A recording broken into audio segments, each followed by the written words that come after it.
Magandang umaga mga Kaniting TV, narito na ang ating weather update ngayong July 31, 8 AM hanggang 5 PM. Base dito sa ating weather satellite animation, generally fair weather po ngayon ang halos buong bansa. Wala tayo masyadong makikitang mga rain clouds, no? Maliban po dito banda sa may Dumaguete at Siquijor, Cagayan Silio Island na may makapal-kapal pa po. Mamayang hapon, asahan na rin natin ang pagkabuo ng mga thunderstorms mula Luzon hanggang Mindanao na tatagal po hanggang posible alas 7 ng gabi. Apektado pa rin ng hanging habagat ang western sections ng Northern Luzon at Central Luzon. Localized thunderstorms naman ang nakakaapekto sa natitirang bahagi ng ating bansa.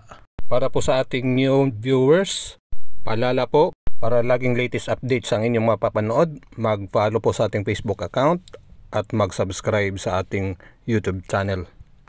See you on our next update. Thanks for watching.